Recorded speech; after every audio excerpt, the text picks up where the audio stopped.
All right, welcome back to Jam Crypto. Today I'm joined with a good friend of mine, Fu Value Dan, who is also a crypto YouTuber and has been in the space for a very long time. As we know, the market is chopping sideways, and I know a lot of you have questions in mind. Where is the market headed? And also, SUI is having a little bit of like a leg down. People are asking, is it the time to buy the dip, or is SUI going on a downhill? So we're going to dive into all these questions in this episode. But first of all, let's give a warm welcome to Dan on this channel. Dan, how are you? Hi, doing well. Thanks for having me. Yeah, so I actually we have known each other for quite some time. I can't believe we're only like doing this the first time. But since this is your first time on the channel, why don't you give us a brief introduction about yourself, just in case people never watch your channel, which I doubt, but just in case. Yeah, I guess that's hard to say. I don't like talking myself up, but I just make crypto content that I'm interested in and things that I research or things that are interesting to other people that they might want answers to. Like some of my friends want to know how to trade or do DeFi. So like, all right, I'll just make a video about it. So that's how I started and I got into crypto. Uh, I just made a video for my friends and other people found it useful. So I just continued and making more crypto related videos and realized like, oh, this is kind of fun. I've been interested in this stuff. I've researched it. All I have to do is record and publish a video. Wait, when did you decide to become a full-time crypto YouTuber? Because that's very intimidating, especially for me Oh yeah, at yeah. the It's start. not a comfortable. Just like, all right, I'm a person on camera now. Like that's never been my personality. But I thought like, all right, well, this is another way of doing something and having a form of income because I did not want to live in the U.S. Because I don't enjoy it. I decided to travel the world and live in other countries. I ended up living in Taiwan and I love it. So I wanted to find a way to stay busy, make some money, and live in Taiwan without having to uh, get another job because at the time in 2020 when I kind of started all this, you could it was very hard to get a remote job up until Mm. COVID, and I was already a crypto YouTuber that all these remote jobs started happening, and I was like, oh, what? I could have just waited and done this, but I'm pretty happy with the flexibility and the innovations that are happening in crypto that I get to research every day. And yeah, I probably should have prepared a better answers to keep everything very interesting and engaging. No, I like that. I'm just very curious, like, what did you do before crypto then, or crypto YouTube? Yeah, so I was kind of like a tech guy at the Walt Disney Studios where we would process all the film masters and then create these digital files for distribution for streaming services like Netflix, iTunes, all the other international distributors like that, where, I would like repackage these technical files into things that they could use. So it's not a normal job, but you just kind of had to be tech savvy and very secure in processing these files without, causing the studio millions and billions in losses. So we definitely had a lot of different security lessons that I failed, but at least they were like private lessons. Wait, so did you invest in crypto during your job at Disney? I started investing at Disney just because I had that free time. There was a lot of downtime at my job, and I was super into credit cards where you sign up for a new credit card, you spend $3,000 to meet the sign up bonus, and then you got a bunch of points, miles, something like that. So I got into crypto because at the time, you were able to buy Bitcoin, Ethereum, or Litecoin with a credit card. And Bitcoin was consistently trending upwards. So I was like, all right, well, there's like a 3% fee for my credit card to buy this. I get the points, I meet these spending requirements, I get the bonus. Bitcoin's going up anyway. And then I buy the coins, sell them, pay off my credit card. So I got into that. And then I was really intrigued by how Bitcoin just kept going up. It was like, I should invest in this. Out of all the coins that you've invested, which coin has generated the most profit for you so far? Bitcoin. Yeah, just Bitcoin. Bitcoin. It's not exciting. You want to get in more exciting coins, obviously, but Bitcoin you don't really have to think about. A lot of coins have their moments where, all right, they hit their high point, and they'll never hit it again because these trends can change weekly, monthly, quarterly, and you kind of have to stay on top of it, or you kind of let your portfolio start dying. Wait, when was that? Which year was this when you bought your 2017. first Bitcoin? Mhm. 2017. Wow, so you're a crypto OG. Under 1,000. Yeah, I think my first Bitcoin was around $300. Okay, since you have like seen so many cycles in the crypto market, I wonder what is your target price for Bitcoin, and at what price or when would you consider taking the most profit? So yeah, that's a hard question to answer. We've seen these big Bitcoin cycles with 5, 10x gains. That's possible. If Bitcoin really picks up next year and we see adoption and a lot of positive legislation, it could potentially go over $200,000 in my humble but not financial advice opinion. I think that could happen. I Most wouldn't. I profit. would not take profit. I'd hold that. I know I'm holding like a lot of different coins too, but if I ever needed profit, I'd probably use DeFi. I'd put some wrapped Bitcoin or something like that up in Aave and take a USDT loan against that, just because you can uh, keep the potential earnings of Bitcoin while getting that cash that you need now if you are going to take profit. And if you get liquidated, well, that's good too, because you took profits at that higher rate. Ah, okay, gotcha, gotcha. So would you say DeFi is like out of all the crypto sectors that you're most bullish on them? Um, I'd say it's the most useful. I don't think Mm, I'm the most bullish on that. I'd probably be more bullish on consumer apps where like real money from real people can get involved. DeFi isn't for everybody. Like I have a few friends that are like crypto natives, but they just don't use DeFi. They're like just like to invest in meme coins. what do you mean by consumer app anyway? Consumer apps, things that like regular people can use. So that could be GameFi, that Um, could be the Solana phone, that could be the SUI Play handheld gaming device. mm, So that's why I'm bullish on SUI, Solana, people that these are projects that are building things for consumers. So right now, crypto is just a rotation of money where people are going from chain to chain, extracting value, but no new money is coming in. If new money is going to come in, it's going to be from consumer apps or meme coins that can reach retail traders. makes sense. Well, speaking of SUI, because I noticed you've been doing a lot of content about SUI. Like, what do you see in SUI particularly?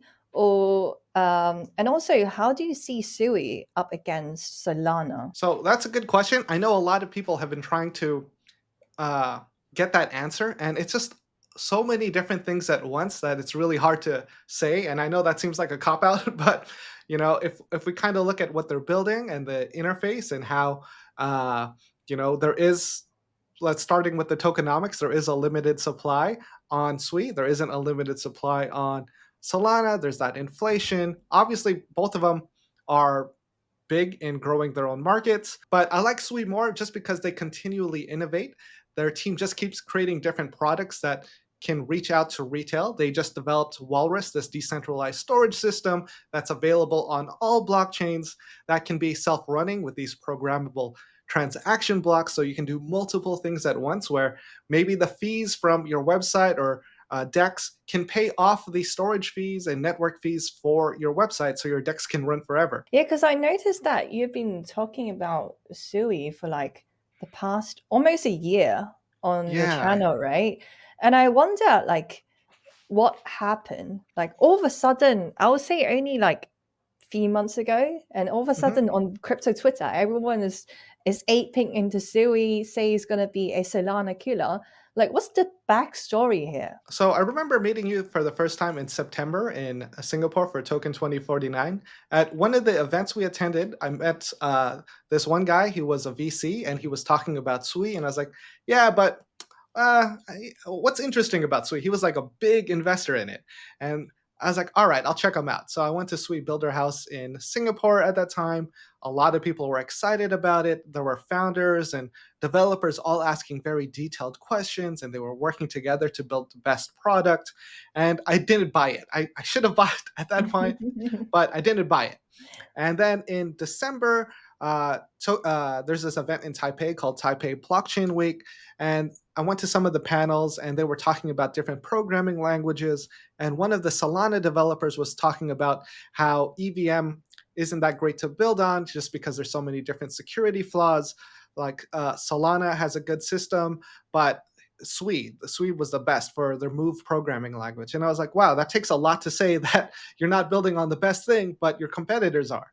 So Mm. that got me interested. I listened to this token terminal interview with one of the co-founders of SUI, and he just sold it so well. He just was very direct and said what the possibilities are that they're building. That got me on board to research it, and then full SUI bull since then. Well, that being said, SUI broke all-time high just a month ago, or very recent, I Mhm. remember. It's having a little bit of retracement, especially this week. So I'm Mhm. wondering if you think it still be a good entry right now for SUI, or it's going to go downhill for a while. So I don't have all those answers. I am long term bullish. I am holding quite a bit and I'm not selling. I have my portfolio spaced out in a lot of other things. I'm not really shifting any in or out of SUI. I'm just holding, I'm farming, I'm earning, and um, I don't bridge out of the SUI ecosystem to say. So I'm very long term bullish in what they're building, and I think if we're patient, that's going to pay off. Yeah, that's great. I love that. Well, speaking of some like tech, because you mentioned SUI has really good tech, it kind of reminds me of the our second biggest crypto coin by market cap, Ethereum, because Mhm. there's a lot of negativity around Ethereum, like it's old tech, no one is paying attention anymore. What's your view? What's your take on Ethereum? So I think we can group up Ethereum into a group of EVM chains where they all kind of work together with Ethereum, and I think there's just too many. There's just too many L2s and L1s that do the same thing, that use the same Ethereum tools. So the focus is very split there, and I think the Hmm. few winners are gonna have the best dApps. So we're seeing Base, Arbitrum, Optimism as the leaders in the L2 space. But as far as using Ethereum, uh, the transaction volume has really dropped. It's actually inflationary again, just because it's not earning enough fees. But I think it's still going to be around because a lot of these L2s are still securing their transactions to Ethereum. But when it comes to EVM chains, it's not the best process. If you want to do a swap on a DEX, you have to allow the first coin, you have to allow the second coin, and then you have to approve the transaction. It is a lot of steps, and there are a lot of risks where maybe you connect to the wrong website just because you Googled what the DEX is on BNB chain, and then your entire wallet gets drained. So there's things like that are kind of making it difficult for crypto adoption. And I'm going to plug SWI again. If you connect your wallet to a website, you're not going to get drained, but you will see a transaction. Like if you are moving all your coins to the hacker, it's going to show that in the wallet approval. Well, that being said, do you hold any Ethereum these days? I do. I have some. I have some staked, just because it's very stable. That a lot of more institutional investors, retail traders can get exposure to it. And if Bitcoin has a bull run, people are going to look for the next thing as far as the traditional finance side. And I think that's going to be Ethereum. All right, I love that. Well, let's shift focus here a little bit because there's also another very popular question people are asking on my community is that, well, there's an upcoming election and people would think that the result could impact the crypto market very significantly. And the narrative is that if Donald Trump wins, it's going to be a crypto alt season, and Bitcoin going to pump to 125,000 based on what the Standard Chartered is saying. And if Mhm. Kamala wins, it's going to be somewhere around like 70K and 80K for Bitcoin. What's your take on that? Everyone is wrong. Whatever prediction we have, 100% going to be wrong. Like the consensus for everyone, generally terrible. Like everyone in the last cycle was like, we're going over 100,000. It didn't do that. where like it's very few people can predict what happens in crypto, and the people that do predict it, we're also guessing. So, you know, Donald Trump lost the 2020 election, but we had a crazy bull run in 2020. So, you know, if Hmm. Kamala wins and there's a dip, I'm buying that dip. If I'm American, if I am a voter, then I would vote for Donald Trump for sure. But too bad I'm not, because like at this point, it doesn't really make sense to vote Kamala if you are a crypto holder. But I've been buying meme coins of Donald Trump, and some of my friends, what they would do is that they would bet on poly market that Kamala wins, but at the same Mhm. same time would hedge it to buy some Donald Trump meme coins. Well, this is kind of the perfect segue for me It's a to pretty good ask you the hedge. next. Yeah. Yeah, for me to ask you the next question. Like, what's your take on meme coin? Because they're like such a division in the crypto market. Like, some people would hate meme coin to the bone, but I've seen some friends of mine where the portfolio is 100% meme coin. So I wonder, what's Stan's strategy? What's your take on meme coin? Uh, I would consider it gambling. It's kind of like, oh, I want Mm. to go to the meme coin casino. I want to see what's trending. I want to get some exposure to this. So over the past year, I have been investing every now and then in the meme coin casino because you know that's what it is. Not many meme coins really last over time, and you know very few actually make it. So I've been looking at different strategies, different thoughts, and what makes a successful meme coin, and that is mental illness. You have to have a community so devoted to it, saying it's going to come up, making the craziest memes, shilling it to everyone, and those can do very well at least when they're starting off. And you have to identify, is this a real community or is this bots doing doing all this communication? Now in an interview with Nonstop Murad, I'm sure you're familiar with him. He's one of the top meme coin thought leaders in crypto right now.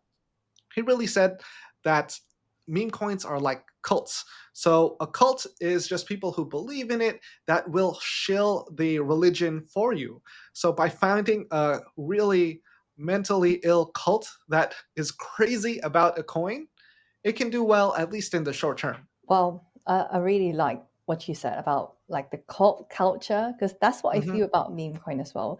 But at the same time, like we're seeing like so many meme coins, but 99% of them will fail. You're not gonna see most of Yeah, them in the next cycle. So what I'm doing right now is called something like barbell strategy. Well, I'll invest into like the giants like Bitcoin, Solana, and also, oh, by the way, I got into stock ever since the last time I saw you. Like the past year performance, I have to say I'm quite surprised that my stock portfolio is doing much better than my crypto portfolio. It even surprised that's me. that's really good because even a lot of very legitimate cryptocurrencies and these big chains have not performed that well in the past year. Yeah, especially if you're in alts, and I know Hmm. there's still a lot of like cult, almost like a cult culture in Avalanche. But Hmm. like if you look at the price action of Avalanche, it hasn't been doing particularly well. Right. Yeah, not Yeah. even because I'm into Near Protocol because Hmm. they are in the AI sector, a little bit in AI sector. So I bought the dip. So if you bought the dip, it's still doing okay. But like the past month, it hasn't been particularly strong for Near Protocol neither. I think most of that's the case for most of the cryptocurrencies out there, and I think there's just a lot of uncertainty now with the upcoming election. So you know, even though we have this dip, I think it's just going to rip in November. And, you know, that happened last year. So I think there were a lot of expectations for October. I had them myself. That did not really happen this year. We got like 3% on Bitcoin. But, you know, um, I think long term it's still going to be pretty good. Yeah, I feel like the cycles are keep getting more difficult. Right, Like right. because the market is getting bigger and you need more liquidity to push up the price of something. Hmm. That being said, it also means like the DD process, it kind of be more difficult. So what's your Yeah, DD process like these days? doesn't matter. Like you could have like these extremely useful coins, but if it doesn't get attention, then it doesn't go anywhere. Price goes down as tokens get released, and the team has to continue funding itself. So I think that's been one of the hardest things for me to learn as a crypto investor. That a lot of things change very quickly, and you really have to check your crypto portfolio and why you're holding things like every month, and you have to check in on the community, what's being built, what you can actually use, and if it's all talk. You got to look on chain to see if that demand is growing. And if you look at the price and that's not growing, maybe de-risk a little, maybe just earn interest on stable coins. But you know, there's risk in everything, so you kind of have to balance that out, and it can be a tough balance. And if you don't even make that attempt, your portfolio can go down 90% very quickly. All right. So if there's a person who just come to you, ask for advice, but he's new in crypto, like what would you advise him to do then? Most of my friends are in the US, so I say just stay on Coinbase. They ask me about these coins that they can't buy, and I kind of explain what they have to do, and they're like, "Oh, that's too much work." I'm like, "Yeah, just stay on Coinbase. You're gonna be much safer there, even though a lot of the opportunity isn't there." So when my friends or family or people that I know can't afford to lose money invest in crypto, I'm like, it's very risky. Maybe just hold Bitcoin. Uh, I can't really give you any recommendations because I know you have no risk tolerance.